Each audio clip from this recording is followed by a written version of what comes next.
Ngizothanda ukuthi ngikubingelele ngiphinde futhi ngikwamukele khona la kuZimi Live. Uma nje ufuna ukuhlezi updated ngokwenzeka khona la eMzansi, ungakhohlwa ke mbukela ukuthi ke usubscribe kule channel and uphinde phela uklikhe leyo bell for ama notification.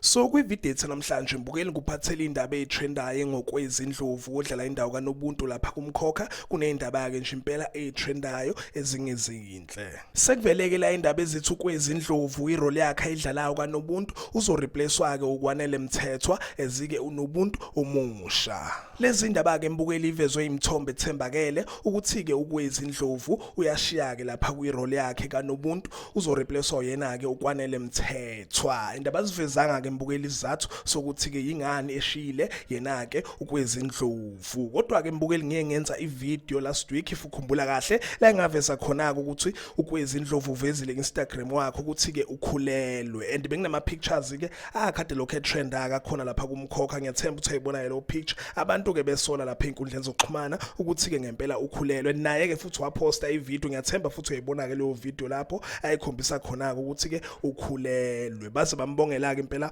ozakwaba asebenza nabo lapha kumkhokha. Ngicabanga ukuthi isizathu lesi senze yena ukwezi ndlovu ukuthi ke shiye lapha kumkhokha and ngiyathemba ukuthi abantu abaningi bayamazi ke uKwanele Mthethwa uke wa actor ke kwenye ama drama ebidlala lapha kumZansi Magic last year. Igama layo ke lo drama Umbuso. Ngiyathemba ukuthi abantu abaningi maybe bake bambona ke na uKwanele Mthethwa kwamanye ke ama drama khona la eMzansi. Siyathemba ukuthi uzokhona ukumreplace yena ke uNobuntu. Kodwa ke sobona phela makhamba isikhathi uma ke naye sefikile and sizozwa futhi ngababukeli ukuthi ke bayamthanda nangabe ukhonile nokureplace yena ukwezi ndlovu because kunzima phela ukureplace i-character yomuntu. Ziphela lapha ke mbukeli indaba kade ngikuphathele zona. Cethu ungakhohlwa ke nje ukuthi ke ulike and ke usubscribe. Ngithi ke nje danke, ngiyabonga.